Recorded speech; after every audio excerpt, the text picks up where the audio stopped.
Mais quand Élie arrive, c'est avec un message. Quel est le message? Vous devez croire comme les apôtres de Jésus croyaient.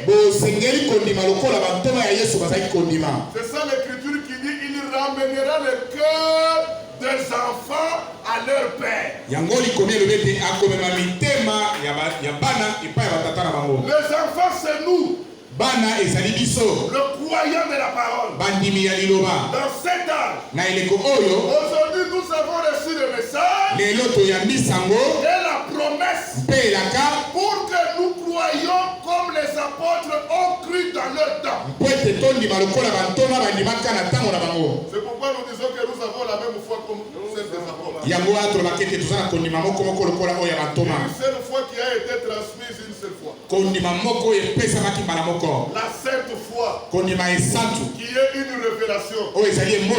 Cette foi-là, elle vient parce que nous croyons à la promesse. Parce que les apôtres de Jésus aujourd'hui, eux aussi croyaient à la promesse. Amen. Amen. Mais nous aussi aujourd'hui, nous croyons à la promesse comme les apôtres. C'est pourquoi notre foi est commune. Notre foi est égale à la foi des apôtres. Élie le prophète était venu. Amen. Amen. Un catholique ne peut pas donner la véritable foi. Même un protestant, même les gens des pentecôtistes, même le groupe de prière. La véritable foi, elle vient c'est après avoir reçu la promesse de ton jour. Et la promesse de ton jour a été prêchée aujourd'hui par William Marion. C'est lui. Et quand vous croyez à cela, vous êtes remis à la foi de vos pères. Moi je crois comme Paul. Je crois comme Pierre. Et vous les sœurs, vous croyez comme Marie. La foi qui est une révélation. C'est le rôle de Frère Branham. Il est venu premièrement pour ramener le cœur des enfants à leur père. Nous, nous sommes les enfants. Nos pères, c'est les apôtres. Ils étaient au commencement ici. La deuxième partie, c'est pour révéler le mystère de la parole. Alléluia. Amen. Quand je dis révéler, je dis bien les mystères. Au pluriel. Pour révéler les mystères. C'est comme ça. Mystère. Si vous voulez connaître le mystère du royaume, prenez Matthieu 13. Quand vous disait le mystère, le royaume de Dieu est semblable. Le royaume de Dieu est semblable. Toutes ces paraboles-là devraient avoir l'explication. Amen. Les énigmes devraient avoir l'explication. C'est comme quand on vous dit que dans la Bible, il y avait un homme qu'on appelle Samson, il avait 7 tresses. Tout le monde appelle Samson. Il dit même, sœur, il faut être comme Samson. Sœur, tu ne seras jamais comme Samson. Toi, frère, tu ne seras jamais Samson. Samson a existé une seule fois. C'est tout. Mais la révélation, c'est quoi? Samson, il était le type de l'église ici. Il avait cette tresse, c'est-à-dire Samson, c'est l'église qui devrait passer pendant 7 âges. Et c'est pendant 7 âges que les tresses de Samson ont été enlevées. Parce qu'au 3e âge, Samson est allé se marier avec Jézabel Delilah. Et il a perdu toute la force parce qu'il avait déjà les Nicolaïtes. Jézabel et les Baramites. C'est ainsi qu'il a perdu la force. Mais ici à la fin, par le ministère ministère de William Marion Branham, toute la parole est retournée dans l'église. Samson, toute sa chevelure est déjà retournée. Qu'est-ce que Samson attend? Il attend la puissance. Il viendra du ciel. Un de ces 4 matins. Quand la puissance tombera, Samson va se venger de tous ces gens ici. Et ce jour-là, l'église sera victorieuse. Que vous attendez ce jour-là? Voyez fermement. Le frère Pacheli nous a dit que la foi c'est regarder à l'objectif. Il faut regarder à la détermination. Parce que Dieu va achever son œuvre. Moi je le crois. Amen. Amen. Encore amen. Amen. On y va de l'avant. Alors, le mystère, c'est le mystère de la parole. Toutes les révélations qui sont cachées dans la parole. De Genèse à l'Apocalypse. Devrait être expliqué dans le message que Frère Branham a prêché. C'est ainsi que quand le sceau était ouvert, toute la Bible elle est devenue nouvelle. Nous connaissons la promesse et nous connaissons le message. C'est le rôle de William Marion Branham. Il devrait ramener premièrement le cœur. Et ensuite, la révélation de sceau devrait être donnée. Maintenant, je dis bien le mystère au pluriel. Si vous lisez la brochure Monsieur Esler, on vous a donné toute les listes de mystères qui devraient être dévoilés. Premier mystère, c'est Christ lui-même. Alléluia. Christ le cœur de Dieu. Christ c'est Dieu lui-même. Amen. Qui est devenu dans la chair humaine. Amen. Amen. Le deuxième mystère, c'est la sémence du serpent. Nous croyons que la femme n'avait pas mangé le pamplemousse. Et il a donné le pamplemousse à l'homme. Non. La femme s'est laissée prendre par le serpent. Et le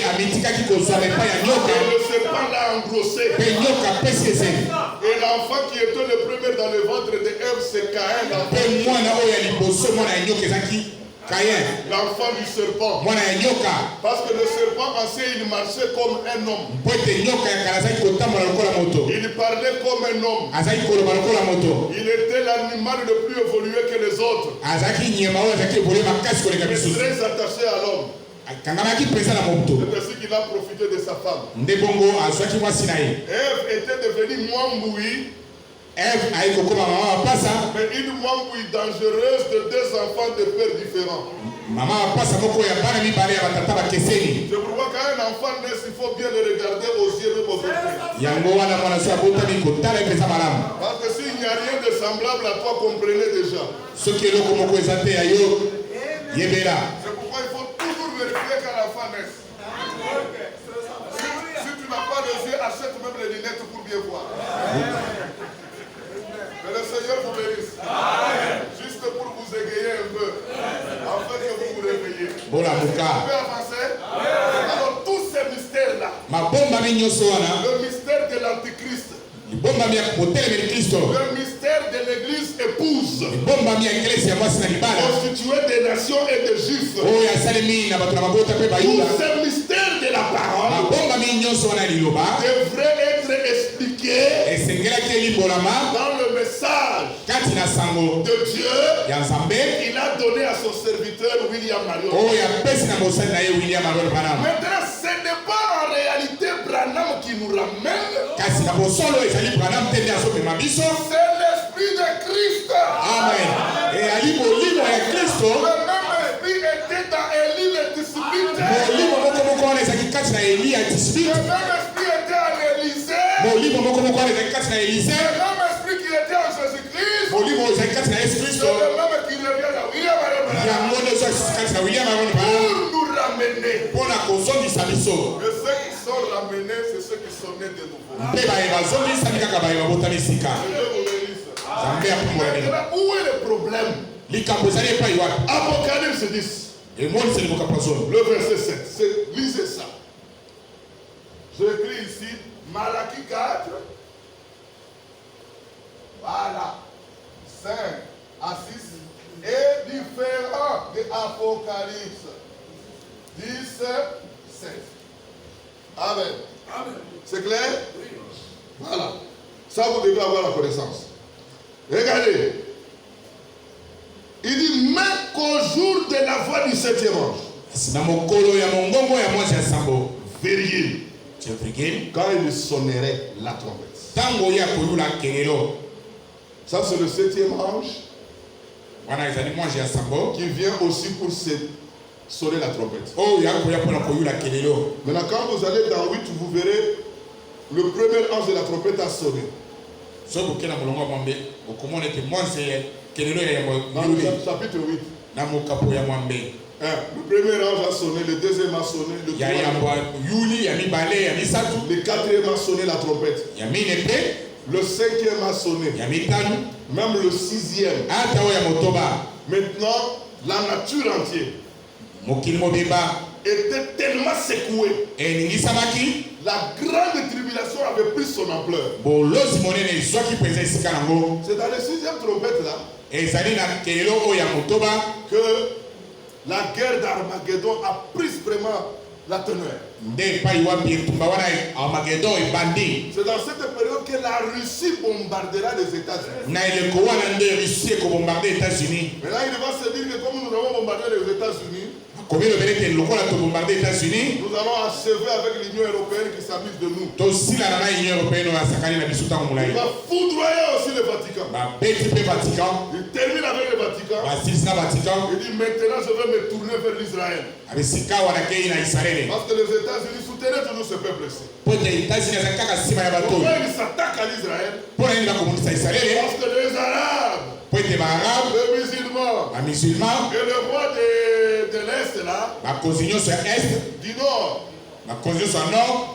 Chine, Corée, Japon, ils vont se mettre ensemble. Ils vont dire que non, maintenant il faut nous aider.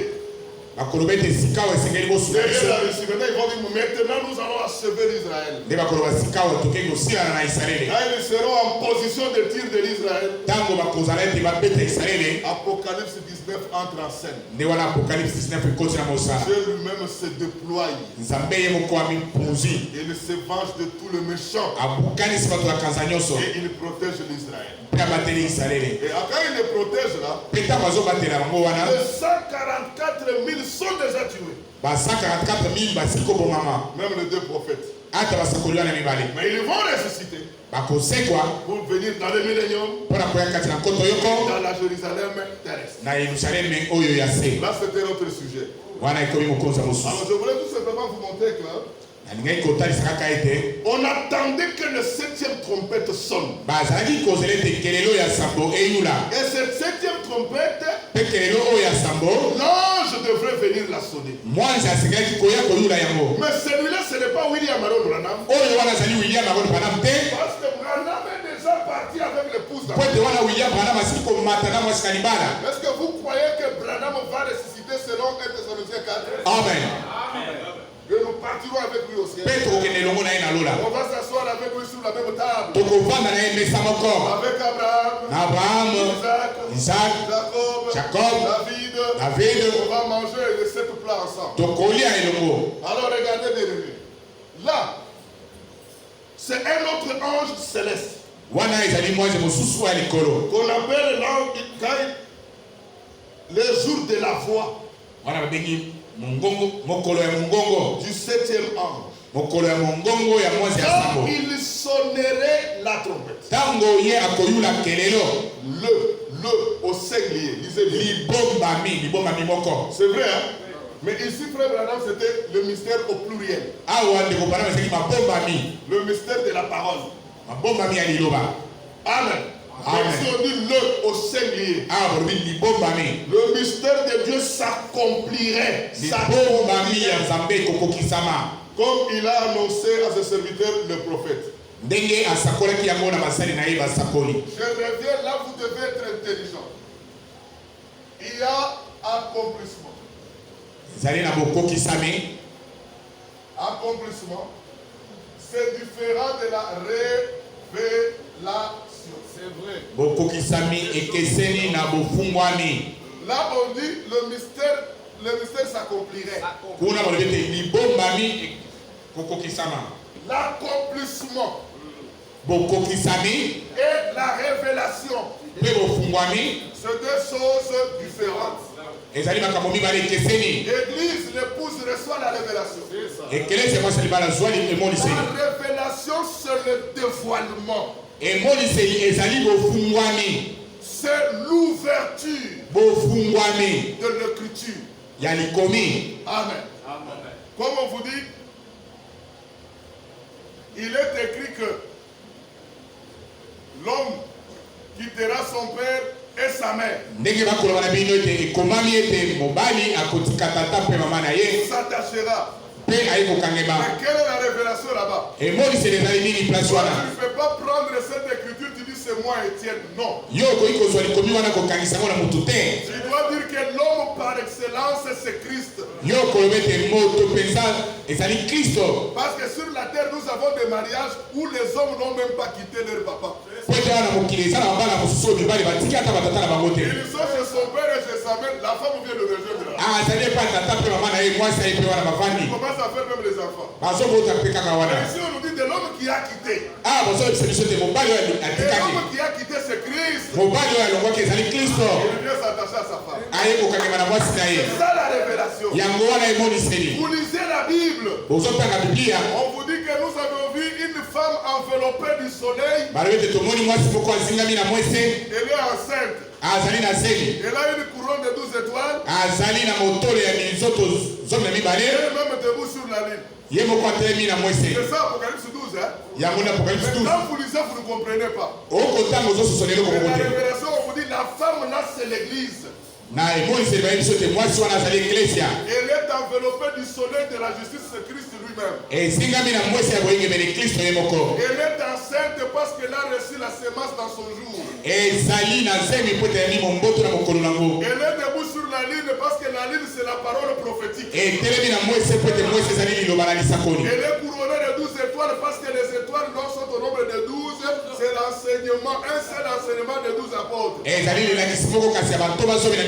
Parce que l'église est édifiée du fondement des prophètes et des apôtres. Jésus-Christ étant la pierre.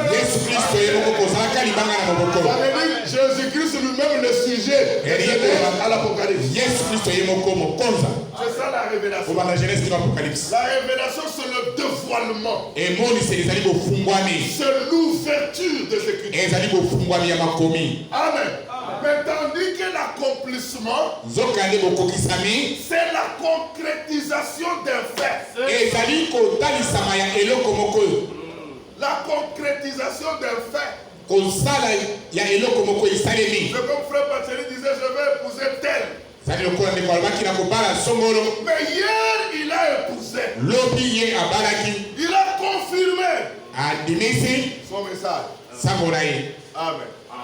Vous avez compris ça? Maintenant, Apocalypse 7. 17. Ça ne parle pas de la révélation de mystère. Mais ça parle de l'accomplissement d'un mystère. Et le mystère là, c'est Christ. Qui sera confirmé dans son règne. Parce qu'il avait déjà la clé de David. Mais regardez cette écriture s'accomplit où?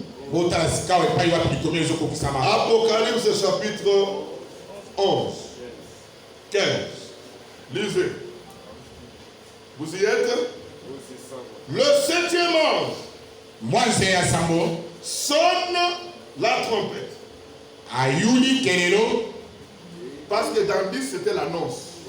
Ici, il sonne maintenant. awa ayuli kelelo. Il y a eu dans les cieux ezalaki na balola de fortes voix qui disaient ngongo makasi kolobaka le royaume du monde bokonzi ya mokili est remis à notre Seigneur epesami na nkolo na biso et à son Christ. mpe na kristo na ye. Il régnera des siècles des siècles. akodondwa bileko na bileko. Amen. Amen. Le royaume du monde. bokonzi ya mokili. C'est-à-dire il n'y aura pas encore un gouvernement sans Malukonde sur la terre. wana ekozala na gouvernement ya bato te na mokili oyo. Des hommes. Non, non. gouvernement ya bato ekozala te. Le jour de Millénium, mokolo ya koto yoko tous les pays bamboka nyonso vont continuer à la normale terre. Mais pour qu'ils reçoivent la bénédiction, kasi po ete bazwa lipamboli ils doivent venir adorer à Jérusalem. basengeli koya komomamela kuna na Jérusalem. Tout pays qui refusera, il ne sera pas béni. mboka nyonso ekopambomwa te. Parce que c'est Christ qui va régner po ete kristo nde akodondwa pendant 1000 ans. na mbula koto yoko. Et là, le diable sera arrêté pendant 1000 ans au cachot. wana nzambo akangemi mbula koto yoko. Il n'y aura pas de maladie. maladi ekozala te. Il n'y aura pas la crise. crise ekozala te. Il n'y aura pas la rébellion. botomboki mpe ekozala te. M23 n'existera pas. akozala te. Ça sera un royaume de paix. ekozala bokonzi moko ya kimia. Amen. On dit que le roi de la terre va aller là-bas pour s'agenouiller devant le Seigneur. bakonzi ya mokili bakokende wana kofukama liboso na Pour nkolo. qu'ils reçoivent la pluie et la bénédiction chez eux. po ete bayamba mbula mpe lipamboli mpe na Et il bango. n'y aura pas de dommages sur la montagne sainte. mpe ekozala na mabe moko te na ngomba esantu. Et quand on dit des dommages sur la montagne sainte, etango balobi mabe na ngomba esantu. et je vous dis ouvertement, même l'animal ne sera pas tué. ata nyama akoki kobomama te. Alléluia. Là, les hommes retourneront comme au commencement. wana bato bazongi lokola na ebandeli. On va commencer à se nourrir de la semence kolia momboto et de fruits. mpe bamboma Et c'est tout. esili. On ne tuera pas l'animal dans le millénium. bakoboma nyama te na nkoto Ça, yoko. c'est un autre aspect. Maintenant, revenons à la parole d'aujourd'hui. tozongela liloba ya lelo. Vous avez compris la différence entre Malachie 4 et Apocalypse 10. Hein? bososoli bokeseni kasi na malaki 4 na